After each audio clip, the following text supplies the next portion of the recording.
Bismillahirrahmanirrahim. Assalamualaikum warahmatullahi wabarakatuh. Alhamdulillah al-malikil hakim mubin allazi habana bi imani wal yakin. Salawatullah wa salamuhu wa ala alihi wa sahbihi wa man sara ala nahdihi ila yaumiddin. Amma ba'du, hadratal muhtaramin al-fudala al-kiram, wabil khusus Rais Masjid Jami Al-Manan, Suma Hadratal Karim Takmir Masjid Jami Al-Manan, Ayuhal Mukarramun Sohibal Fudola Allazi yahduruna fi haza Masjid Jami Al-Manan, hafidakumullah wa ri'akum. Allahumma rzuqna fahman nabiyina wa hifdzal mursalina wa ilhamal malaikati muqarrabina birahmatika arhamar rahimin.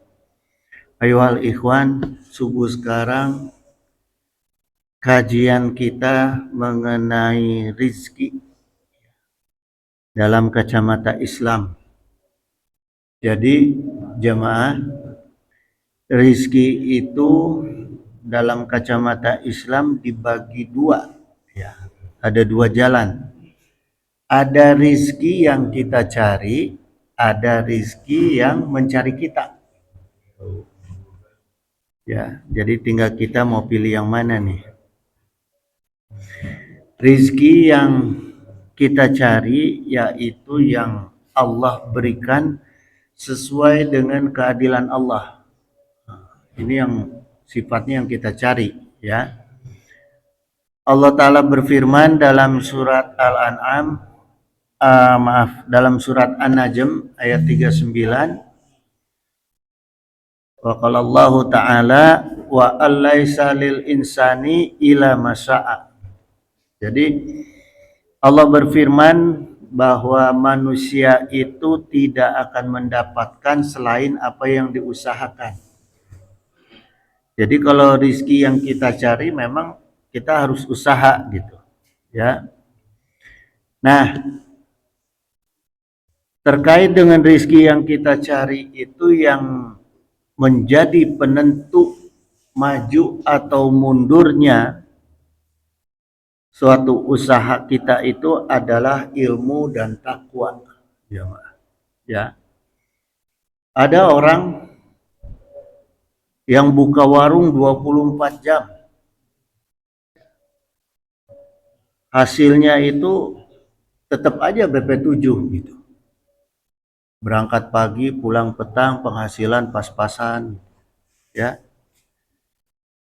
Tapi ada juga yang karena faktor sekolahnya tinggi dan sekolahnya favorit, kemudian ada juga yang di luar negeri, ya.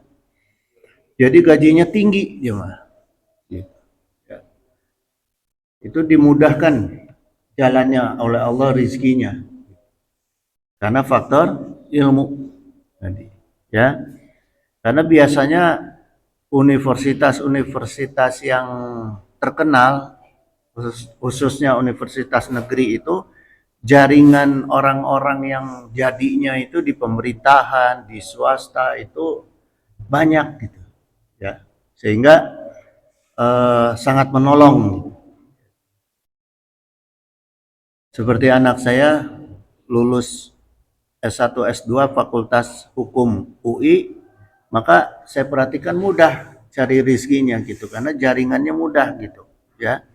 Senior-seniornya pada bantu gitu.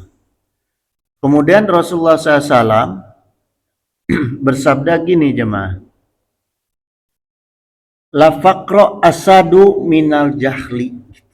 Jadi tidak ada kefakiran yang lebih bahaya daripada kebodohan. Ya. Jadi dalam menentukan rizki kita, apalagi rizki yang kita usahakan tadi, yang kita cari, itu penting sekali perkara ilmu, ya. Jadi sangat berpengaruh. Wa qala Nabi sallallahu alaihi wasallam aidan, afdalun nasi mukminul alazimuzi gitu. Nah, afdolun nasil mukminul alimuzi. Jadi orang yang terbaik ini sabdanya Rasulullah, yaitu orang yang beriman yang berilmu luas. Nah, ya. Jadi ini terkait juga dengan rizki ini. Udah beriman, ilmunya luas. Gitu. Ya, maka insya Allah rizkinya itu akan mudah jemaah. Izah tija ilaihi nafa'a gitu. Kalau dibutuhkan dia bisa memberi manfaat, wa inastughniya anhu agna nafsahu gitu. Dan kalau tidak dibutuhkan dia mampu memenuhi kebutuhan dirinya sendiri. Ya. Jadi jemaah terkait dengan rizki juga, orang-orang yang punya kelebihan ilmu itu harus mau gitu memberi manfaat kepada orang lain gitu. Ya, khairun nas anfa'uhum lin nas gitu. Al-Bukhari berkata, ini dalam kitab Al-Bukhari ya, tapi bukan hadis ini. Ini bab, judul bab khusus yang dikarang oleh Al-Bukhari, al-ilmu qabla al-qauli wa al-amal gitu. Jadi dalam bab ini Imam Bukhari itu berkata, berilmu dulu sebelum kamu bicara dan beramal. Ya, itu saking penting-pentingnya ilmu gitu. Ya. Biasanya gini jemaah, orang yang pengen instan punya duit, ya, nah atau itu biasanya paling gampang dia pilih jadi kiai itu, ya, atau jadi mubalik gitu, ya, sehingga agamanya itu dia pakai untuk cari duit gitu, maka ilmunya sedikit tapi bicaranya banyak gitu jemaah, ya. Nah kemudian jemaah sekalian, yang kedua adalah rezeki yang mencari kita. Nah, rezeki yang mencari kita ini tergantung dengan kelembutan dan keluasan rahmat Allah. Ya. Allah Ta'ala berfirman, wa ma min dabatin fil ardi ila Allahi rizquha. Dalam surat Hud ayat 6, Allah Ta'ala berfirman, tidak ada satu binatang pun yang melata di alam dunia ini kecuali Allah yang memberi rizki. Nah, kalau kaitan rizki yang mencari kita itu udah ada pasti ketentuannya. Semua pasti dapat rizki, ya ma. Bahkan binatang aja yang melata aja Allah kasih rizki. Khusus untuk manusia, jamaah sekalian, rizki yang mencari kita itu yang jadi penentunya adalah takwa dan tawakal. Ya. Allah Ta'ala berfirman, wa man yattaqillaha yaj'al lahu makhrajan. Jadi siapa yang bertakwa kepada Allah, pasti Allah akan mengadakan jalan keluar. Itu jemaah. Ini pendidikan bukan nggak perlu, tapi artinya kalau untuk rizki yang mencari kita, yang lebih diutamakan itu adalah takwa dan tawakal gitu. Di kampung tuh banyak jemaah orang-orang yang lulusan SD tapi bunghar tuh banyak gitu, ya. Bahkan ada yang SD enggak lulus, yang penting bisa baca dan bisa ngitung di lembur banyak gitu, tapi rizkinya tuh bunghar gitu. Itu banyak yang begitu. Nah biasanya modalnya itu takwa, rajin ke masjidnya gitu, ya. Puasa sunahnya, sholat sunahnya gitu. Kalau di lembur saya dulu di Jambu Dipa banyak yang gitu-gitu tuh, yang punya penggilingan pare itu tuhnya bala leunghar eta gitu. Ya. Kemudian hikmah takwa itu jamaah dalam Al-Baqarah 189, ya. dan tingkatkan takwa kepada Allah, wattaqullaha la'alakum tuflihun. Jadi tingkatkan takwa kepada Allah supaya tuflihun itu falah, ya, aflah. Artinya bukan sekedar sukses atau bahagia, tapi dua-duanya tuh, ya. Kalau yang namanya udah falah, aflah, tuflihun, itu artinya yang dua-duanya itu udah di tangan, itu dijamin ke Allah didapat itu, ya. Itu yang maknanya dari takwa kita gitu. Nah, di sini Allah sampaikan wattaqullaha la'alakum. Ada huruf tarojinya, ada la'alanya, ya. La'ala ini huruf taroji bermakna beramal dulu baru mendapatkan hasil, ya. Ini namanya takwa. Takwa itu perintah kita beramal dulu. Nah, itu kalau taroji, ya. Beda dengan tamani. Tamani itu sesuatu perkara yang sulit, ya, atau mustahil terjadi. Misalnya orang yang nggak mau usaha pengen kaya, ya nggak mungkin, ya. Orang yang nggak ahli ibadah pengen masuk surga, ya nggak mungkin gitu. Itu namanya tamani, ya. Kalau takwa itu asal kata dari wako yaki wikoyah. Artinya apa? Menjaga diri, menghindari dan menjauhi.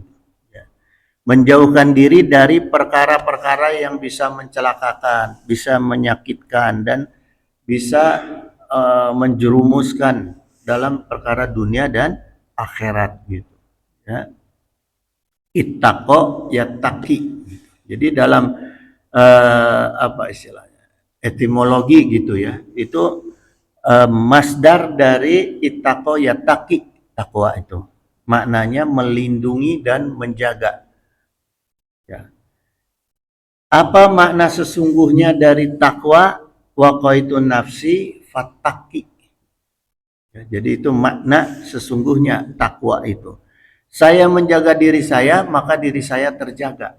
Jadi harus ada usaha, itu yang namanya takwa, ya. Nggak bisa nungguin hujan duit tiba-tiba datang duit, enggak. Kalau takwa mah kudu usaha, ya. Makanya dalam rukun Islam semuanya usaha, jemaah. Ya, ukuran takwa itu dalam rukun Islam itu semuanya adalah usaha gitu. Ya, kalau tanpa usaha susah melaksanakan rukun Islam, ya.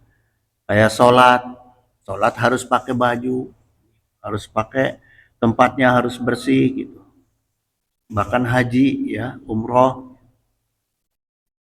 Nah, kemudian jemaah sekalian, apa saja jalan kemudahan rizki yang Allah berikan? Pertama, rizki yang sudah dijamin ku Allah. Jadi kata kuncinya adalah tawakal. Jadi kalau tadi takwa, sekarang adalah tawakal. Wa man yatawakkal 'alallahi fahuwa hasbuhu. Maka siapa yang bertawakal kepada Allah, pasti Allah akan mencukupkan keperluannya, ya.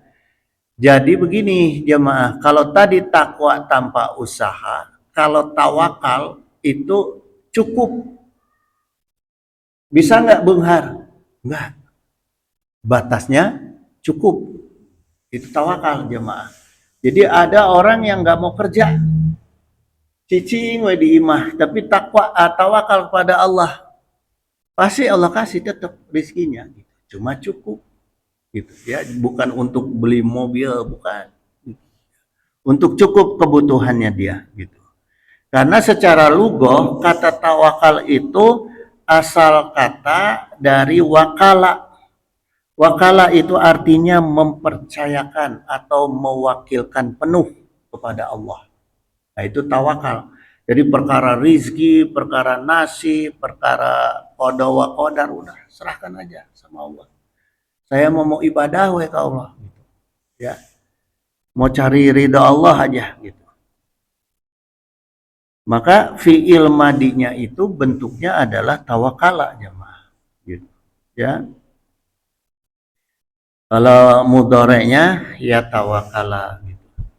Kemudian jemaah sekalian, makna tawakal itu memang betul-betul bersandar penuh kepada Allah. Tapi kita berat, kenapa? Karena nggak boleh ada di otak kita itu memikirkan dunia. Kalau bicara tawakal yang sesungguhnya, ya. Dan benar-benar harus sepenuhnya itu menyerahkan semuanya kepada Allah dari mulai pikiran, hati. Nggak boleh tuh ada ketakutan sedikit pun. Aduh, bisa makan nggak ya saya hari ini? Nah, nggak boleh tuh. Kalau bicara tawakal harus sepenuhnya benar-benar menyerahkan kepada Allah gitu. Ya. Tapi syaratnya jamaah, karena tawakal ini temennya adalah takwa, maka harus punya juga kita syariat dunianya gitu. Ya. Misalnya kita punya warung. Buka warungnya bismillahirrahmanirrahim, buka warung, tawakal kepada Allah. Ya, jadi nggak usah punten jamaah ya, dulu saya pernah punya warung jamaah. Jadi begitu buka warung udah bismillah aja, buka warung. Nah, sambil nunggu, sambil baca kitab, sambil sholawat, sambil ini. Ya, yang penting kita udah memenuhi perintah Allah untuk usaha di alam dunia. Udah, gitu. Ya. Selanjutnya gimana Allah gitu. Ya. Maka ulama-ulama dulu mah jamaah ya, kalau saya perhatikan itu bukan berarti nggak punya harta, punya sawah. Ya. Bahkan ada ulama tasawuf itu Ang Baden di Picung itu santri nggak ditarik uang apa, yang penting kerjanya hanya ngawuruk aja, hanya ngajar ngaji aja gitu. Tapi punya sawah jamaah. Kalau di lembur mah kan apa namanya bagi hasil ya. Tapi akhirnya sawahnya nambah terus. Tanahnya nambah terus. Saya tahu dari apa, begitu beliau meninggal kan bagi waris. Gening bagi warisnya tuh banyak gitu. Yang anaknya itu bukan puluhan meter lagi hak warisnya itu. Masing-masing anak itu ada anaknya ada 7, masing-masing itu hektar. Ya, padahal kehidupan sehari-harinya nggak ada usahanya, cuma ngajar ngaji aja gitu. Ya. Nah kemudian jemaah, kalau kita bicara tawakal, ya, kalau bicara tawakal itu yang penting bukan ada di pikiran. Jadi jangan ada di pikiran, di hati kita, ya, takut sama rizki di alam dunia ini. Ya.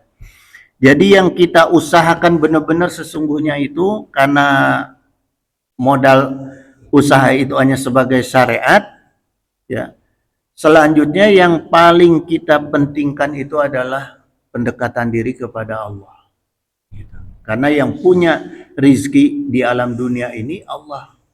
Gitu. Ya. Yang punya itu Allah bukan manusia. Gitu.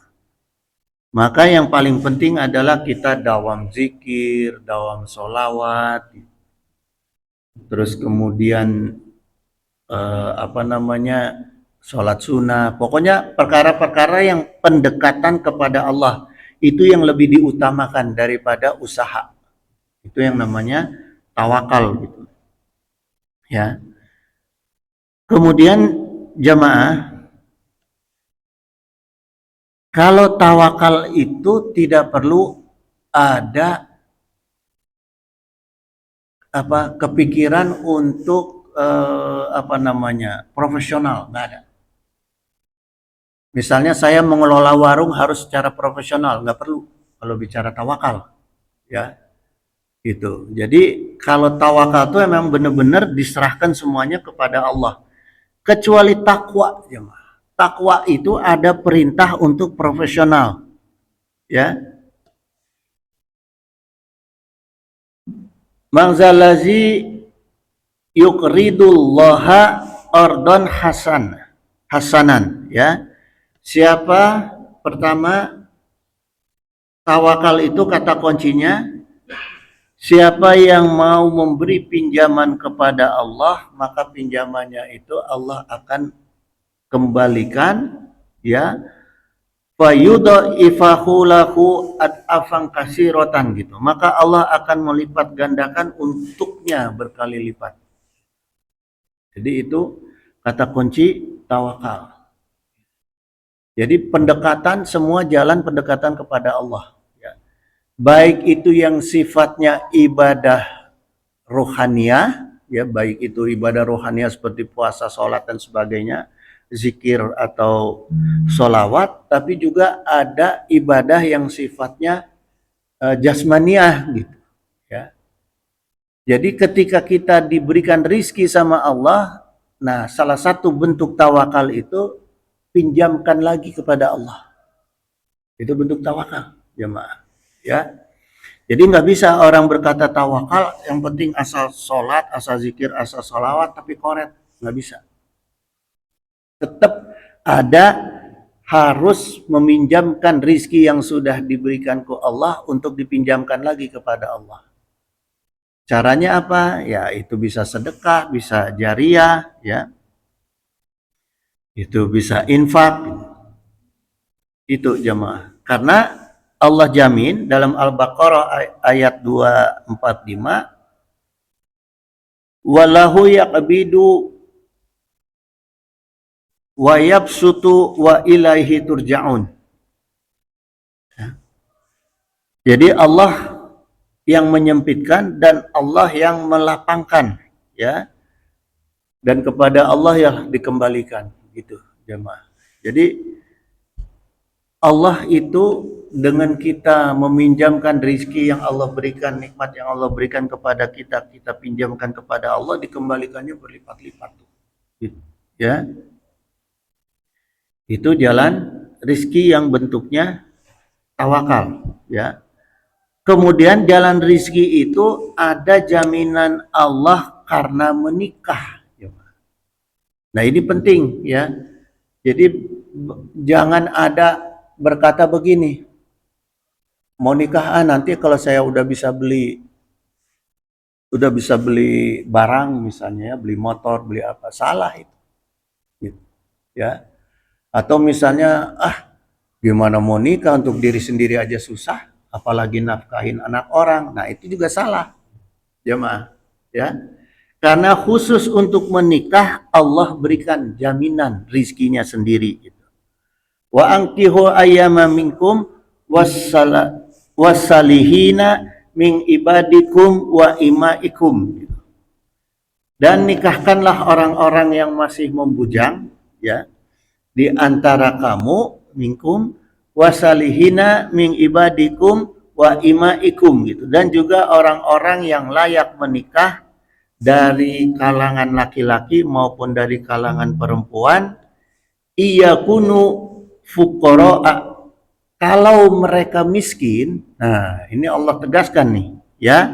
Iyakunu fuqara'a, kalau mereka itu miskin, yugnihimullaha min fadlihi, maka Allah akan berikan kemampuan kepada mereka dengan karunia Allah. Karena nikah itu adalah sunnah, ya.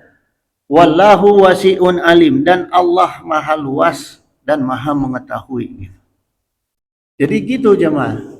Ya, kalau nikah itu udah pasti rizkinya dijamin ke Allah.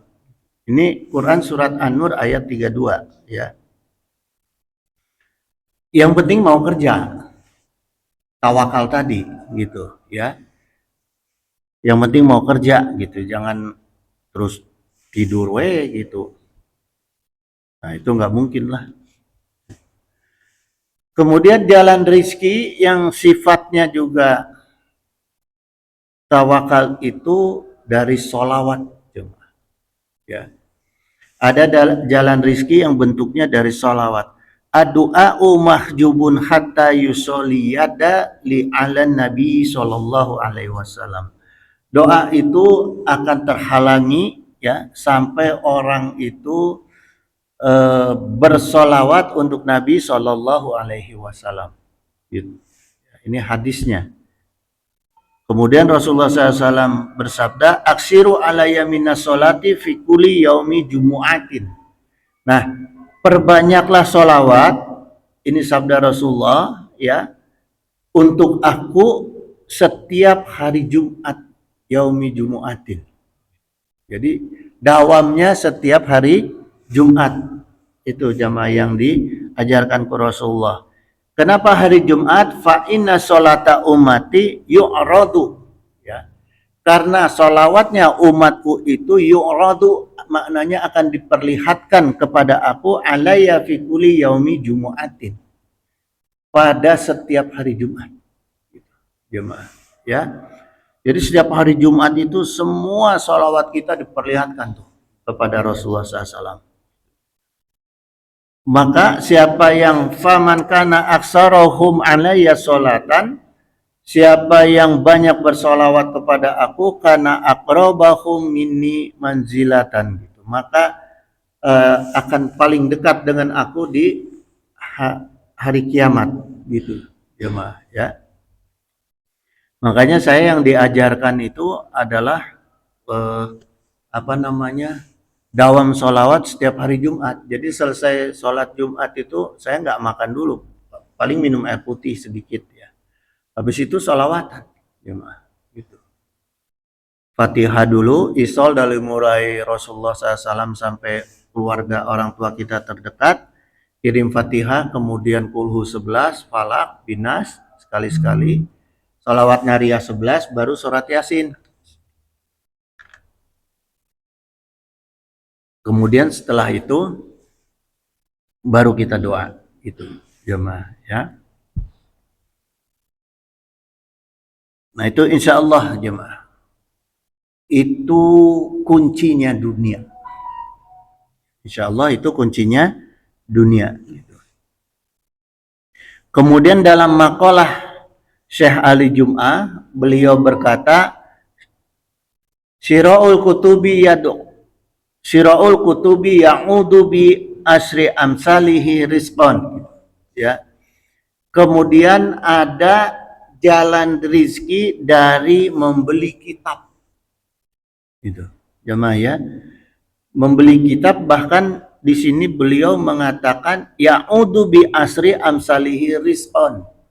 Rizkinya itu akan diberikan ke Allah, dinaikkan 10 kali lipat dari kita membeli kitab.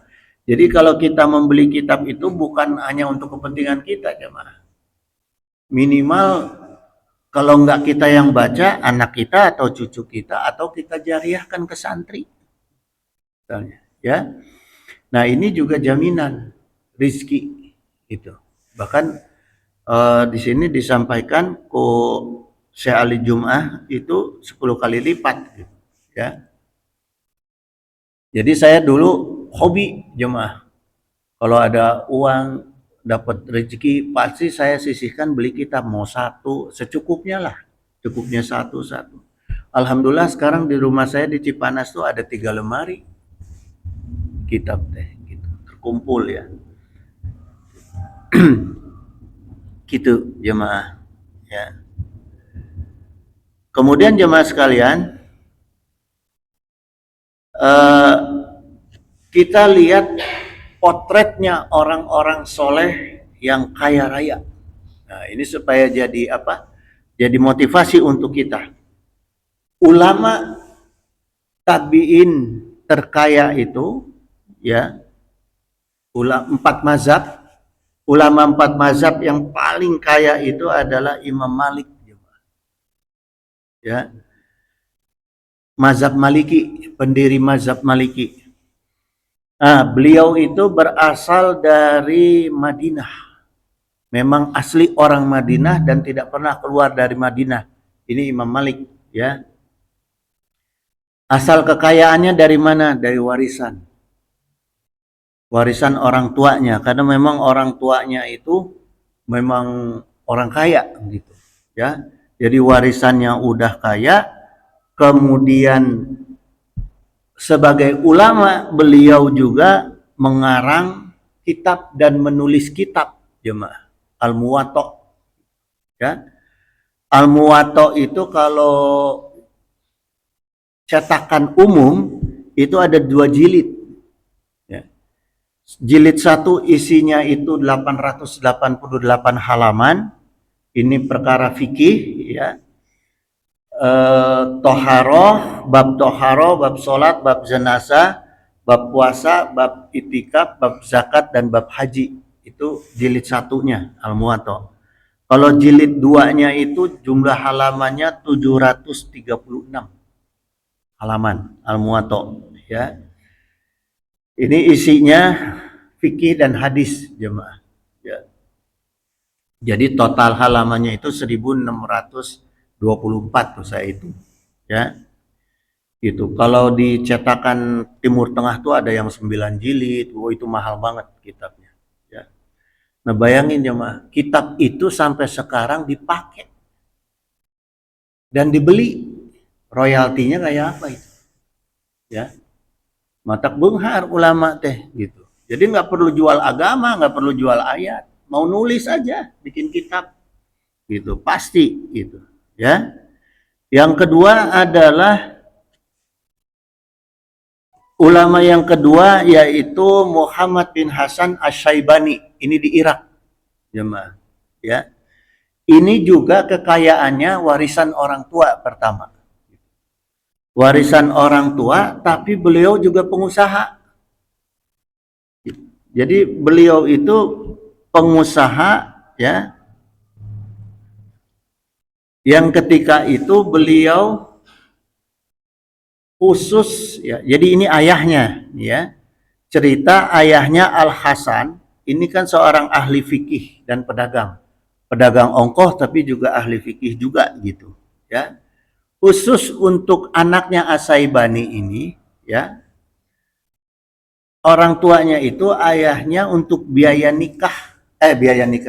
tolabul ilmu, ya, biaya pendidikan itu beliau khusus sediakan 30.000 dirham untuk anaknya tuh, biaya pendidikan tuh, ya, gitu. Jadi biaya pendidikan itu 30 dirham, kalau kita sekarang mah hampir 1 M lah, kalau hitungan sekarang, ya.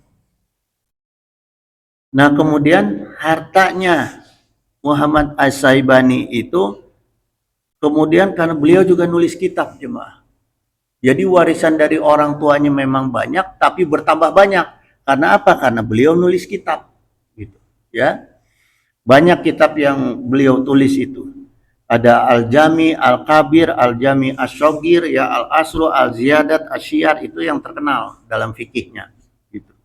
Kemudian juga beliau punya usaha pertanian, sewa menyewa kendaraan. Jadi sewa menyewa kendaraan tuh seperti unta disewa-sewain gitu, ya, dulu itu. Kemudian perdagangan gitu, jemaah. Ini yang lucu, jemaah, ya. Saya baca strategi dagangnya, strategi usahanya sahabat Rasul gitu. Jadi beliau itu menyewakan onta. Jadi beliau ini ngambil dari luar onta, ya, dari pasar. Abdurrahman bin Auf. Abdurrahman bin Auf itu ketika mau disahabatkan oleh Rasulullah dengan orang terkaya di Madinah, nggak mau. Beliau minta tunjukin aja di mana pasar. Nah, sampai di pasar beliau sewa. Jadi marketing lah. Jadi marketing onta nih, penyewaan onta. Dulu kan penyewaan mobil, kalau sekarang rental mobil, baheula mah rental onta. Ya. Dibawa nih onta dari penyewaan itu. Kan kalau dari pusatnya, onta itu udah 1 set. Dengan tempat duduknya, dengan talinya, ya, untuk penunggangannya. Itu teh dilepas ku Abdurrahman bin Auf. Jadi dipisahin, harga sewa ontak sendiri, sewa barang yang lainnya sendiri, kebutuhannya itu gitu. Nah, itu kecerdasannya Abdurrahman bin Auf gitu, ya. Makanya Abdurrahman bin Auf itu ketika hijrah ke Madinah, dari orang yang paling tidak punya apa-apa, hanya punya baju aja yang dipakai, 2 tahun itu sudah menjadi orang terkaya di Madinah. karena kecerdasannya dalam usaha gitu jamaah ya. Itu jamaah. Jadi ditunjukkan ke Islam orang-orang ulama dulu itu adalah bukan orang-orang sembarangan. Ya. Bukan berarti kita mau beribadah, mau jadi ahli ibadah, jadi mukmin yang soleh kemudian kita miskin. Enggak, jemaah. Gitu. Ya. Itu jemaah. Karena tadi para ulama aja kaya-kaya. Kemudian para sahabat Rasul itu Abdurrahman bin Auf, Utsman bin Affan, Zubair bin Awam, ya, Tolha bin Ubaidillah, Sa'ad bin Abi Waqqas gitu. Ya, semua orang-orang kaya, jemaah. Nah, dari mana asal muasal kekayaan mereka? Yang paling dasar itu warisan. Adalah dari orang tua. Nah, sementara para sahabat Rasulullah yang hijrah dari Mekah ke Madinah kan nggak bawa warisan. Tapi sebelum mereka hijrah di Mekah itu memang sudah kaya. Memang keturunan orang kaya gitu. Ya. Memang keturunan orang hebat jemaah gitu. Jadi itu ada salah satu modal orang untuk dimudahkan rezeki ke Allah karena memang keturunan dari orang-orang yang memang orang tuanya dulu juga orang kaya ya. Kemudian kita lihat nih Imam Syafi'i. Imam Syafi'i itu lahir di Gaza. Saat di dalam kandungan ayahnya meninggal. Ya. Ayahnya Idris bin Abbas itu meninggal. Kemudian ibunya Fatimah binti Ubaidillah ya, itu adalah keturunan Quraisy jemaah. Jadi tetap ada keturunannya walaupun dia lahir dalam keadaan miskin. Tapi tetap keturunannya itu adalah Abdul Manaf Quraisy. Yang juga orang kaya di Mekah. Dikenal Abdul Manaf itu keluarga Rasulullah yang sedarah dengan Rasulullah yang sangat kaya gitu. Ya. Nah, kenapa beliau miskin? Imam Syafi'i karena lahir dalam kandungan lahir itu ibunya udah single parent dan ayahnya tidak mewariskan harta. Gitu, ya. Gitu. Nah, kemudian Imam Syafi'i riwayatnya usia 2 tahun itu dibawa oleh ibunya, digendong jemaah. Dari Gaza ke Mekah. Saking ingin supaya anaknya itu, karena di Gaza itu dulu tidak ada ulama. Jadi dibawa ke Mekah untuk dititipkan kepada ulama. Ya. Maka usia 7 tahun itu Imam Syafi'i itu hafal Quran. 7 tahun. 10 tahun hafal kitab Al-Muwatta yang tadi jumlahnya 1600 sekian halaman, ya. Nah, kemudian jamaah sekalian, dari pengalaman hidupnya Imam Syafi'i yang belajar dulu itu waktu di Mekah dari Imam As-Sauri, guru-gurunya yang punten-punten ya, yang guru-gurunya yang miskin, kemudian tiba-tiba pindah ke Madinah ke Imam Malik, gurunya yang kaya, dan beliau melihat bagaimana manfaat kekayaan gurunya. Bahkan Imam Syafi'i itu melanjutkan pendidikannya ke Irak itu dibiayai oleh gurunya, oleh Imam Malik. Ya. Nah, dari situ beliau punya pengalaman, akhirnya beliau mengatakan, ya, ini satu ilmu dari Imam Syafi'i, ra'aitul ilma, aku melihat ilmu yastafilahu. Ilmu itu akan memilihkan bagi dirinya, ya, ini asal kata dari istafa yang artinya memilih, al-majda wal karoma. Ya. Ilmu itu akan memilihkan bagi orang yang memiliki ilmu itu kejayaan dan kemuliaan yang tinggi. Ya. Bima ulida min usratin. Sekalipun orang itu dilahirkan dari keluarga yang martabatnya rendah. Ya, Ma. Ya. Walam tugnihi, dan dari keluarga yang tidak beruntung. Jadi apa kata Imam Syafi'i? Kok kata kuncinya adalah ilmu. Sekalipun orang itu berasal dari keluarga yang tidak beruntung, ya, dari keluarga yang derajatnya rendah, tapi karena dia berilmu maka akan menaikkan derajatnya dia. Itu jemaah. Ya. Tadi kita sudah lihat bahwa orang kaya, orang derajat yang derajatnya tinggi berasal dari keluarga yang derajatnya tinggi. Nah, tapi keadilan Allah disampaikan oleh Imam Syafi'i untuk orang-orang yang lahir dari keluarga yang derajatnya tidak tinggi, ya, bisa dinaikkan derajatnya hanya satu kata kuncinya, ilmu. Jemaah, ya, itu jemaah. Maka sahabat dulu itu yang miskin itu cemburu, ya, kepada sahabat-sahabat yang kaya itu bukan karena kekayaan, tapi masalah kedekatannya kepada Allah.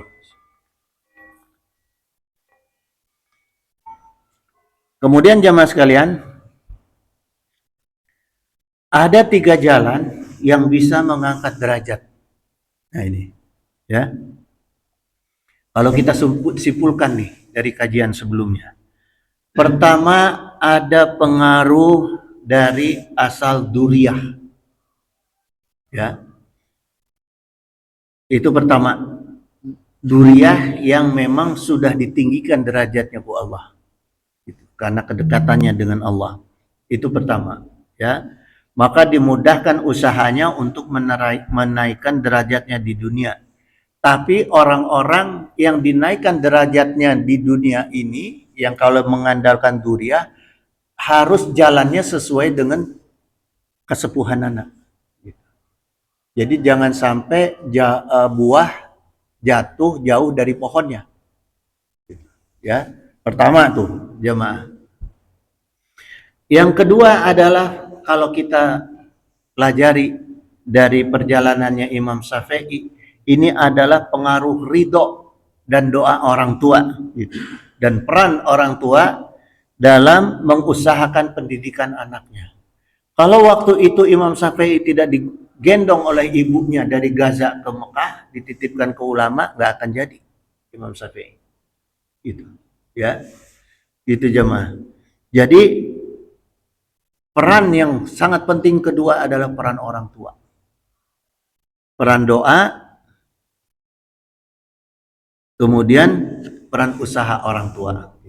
Ya, jangan sampai jadi orang tua kepada anak, kumaha maneh we rek jadi naon ulah.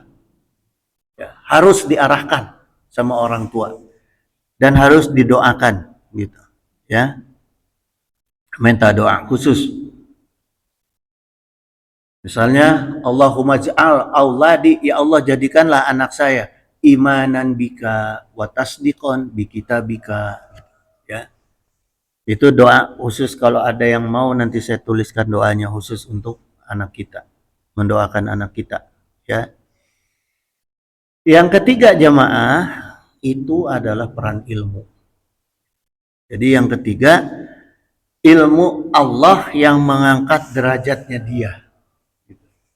Ya, itu jamaah. Ilmu Allah itu apa? Tauhid, fikih, tasawuf. Jadi jangan hanya kita terpengaruh dengan pikiran-pikiran orang Yahudi bahwa yang penting itu adalah pendidikan formal. Salah, jamaah.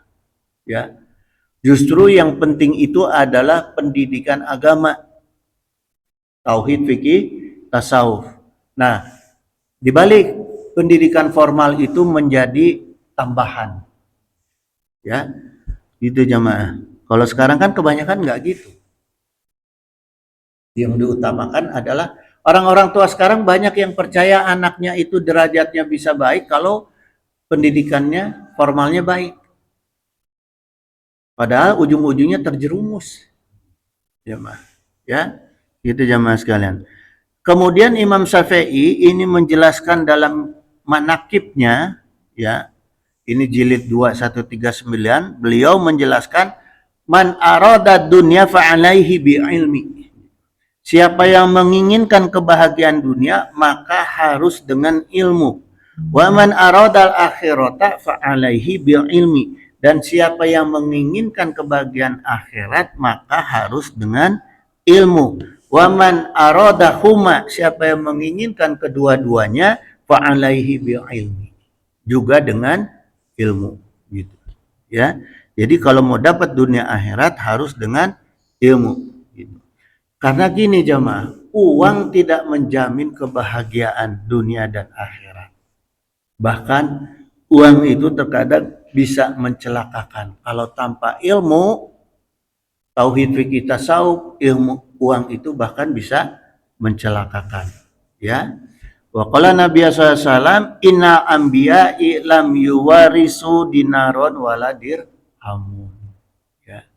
Bahkan para nabi, Rasulullah SAW sendiri itu mengatakan tidak mewariskan dirham dan dinar. Ya, wa innama warasul ilma, yang mereka wariskan hanyalah ilmu. Faman akhazahu an akhaza bihaddin wafirin, maka siapa yang mengambil ilmunya sungguh telah mengambil bagian yang sempurna.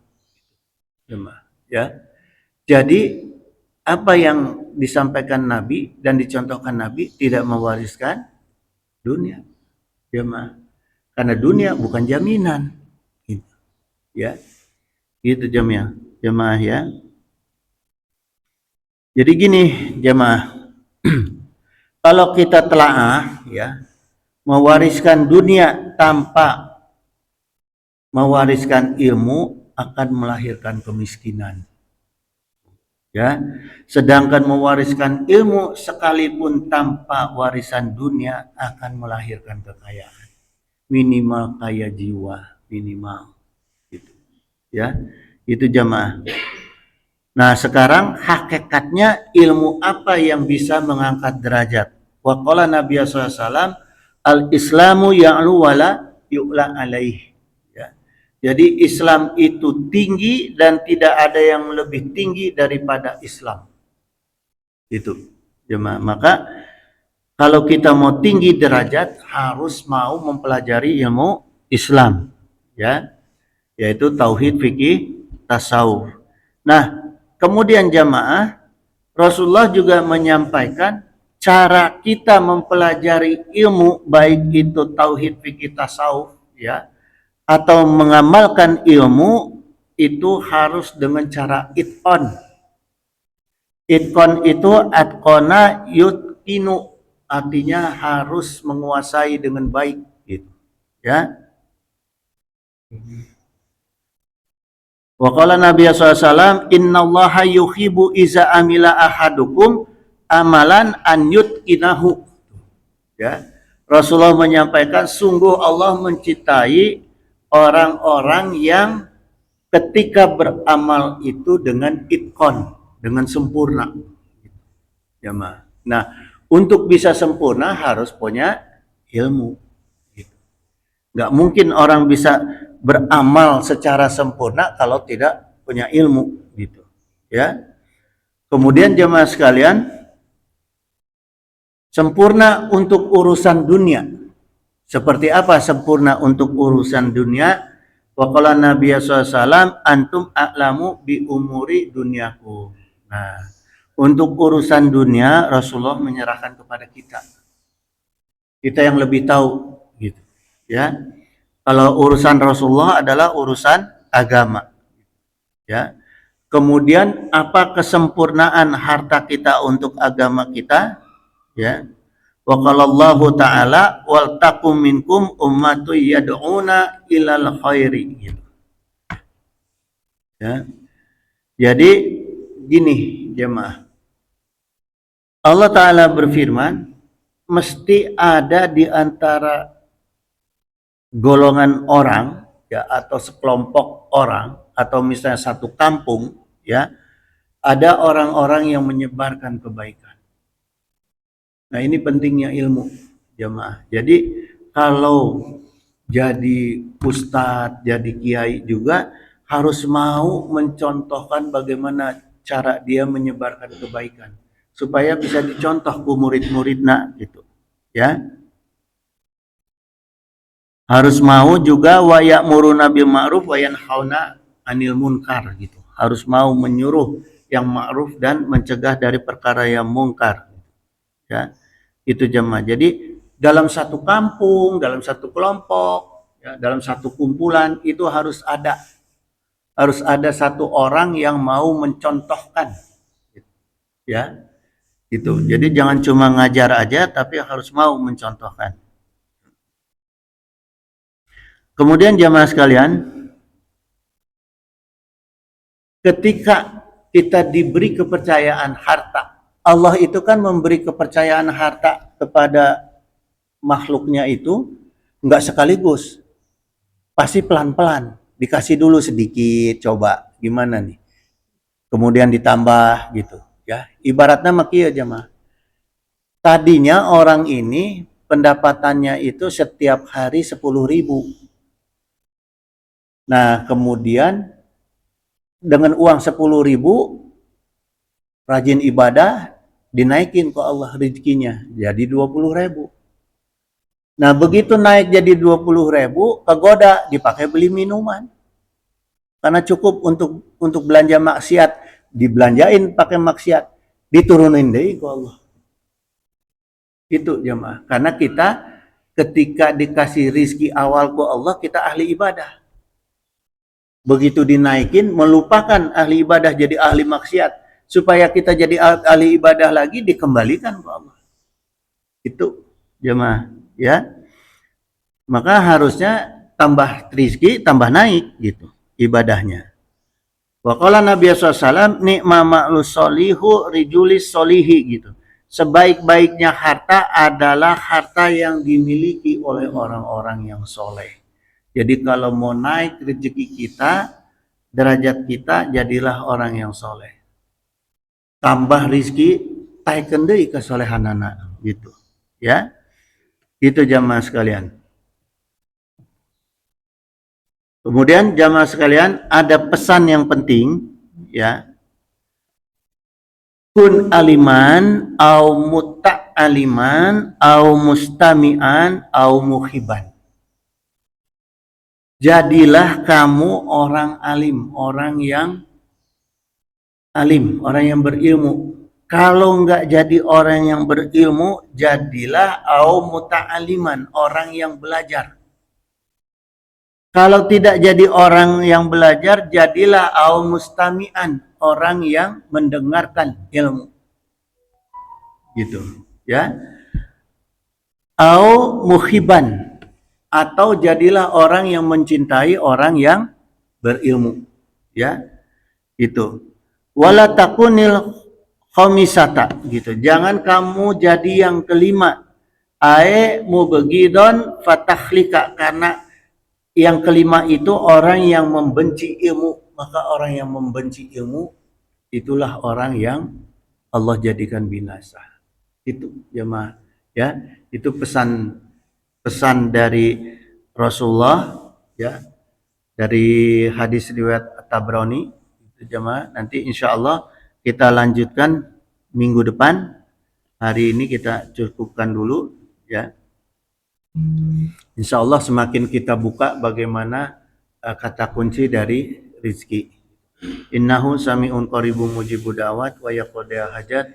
Subhanaka Allahumma wa bihamdika asyhadu an la ilaha illa anta astaghfiruka wa atubu ilaik. Wallahul muwaffiq ila aqwamit thoriq. Wassalamualaikum warahmatullahi wabarakatuh.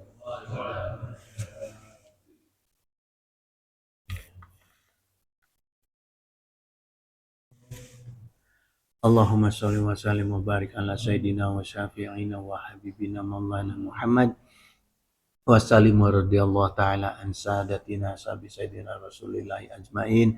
Amin ya Allah ya mujibu da'wati sa'ilin.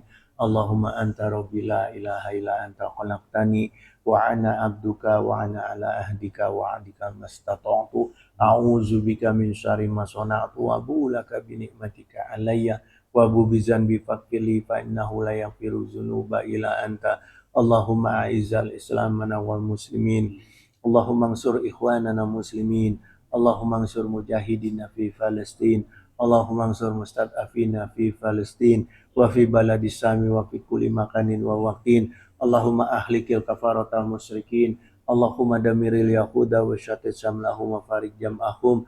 Allahumma salimna wa walidina wa auladana wa ikhwanana wa akhbabana wa zawjatina min jami'i makhawifid dunya wa akhirah wa ahwalihim istajib ya Allah ya mujibu da'wati sa'ilin.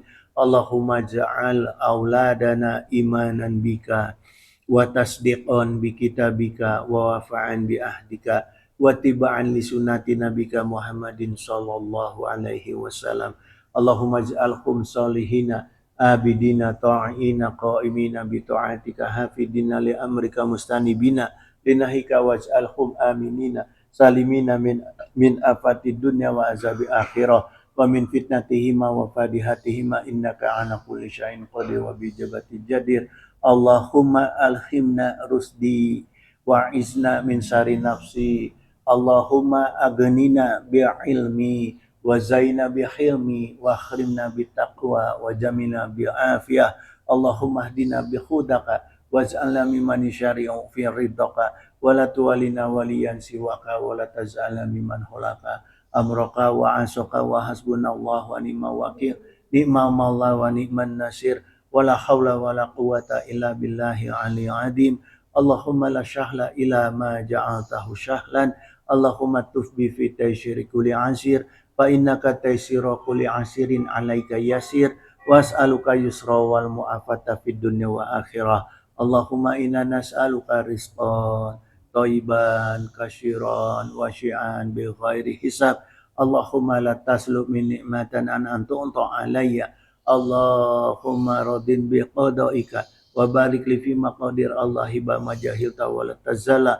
Allahumma inna nas'aluka salamatan fid din wa afiatan fi jasad wa ziyadatan fi ilmi wa barakatan fi rizqi wa taubatan qabla maut wa rahmatan indal maut wa maghfiratan ba'da maut. Allahumma khawin alaina fi syakaratil maut wa najata minan nar wa hinda hisab.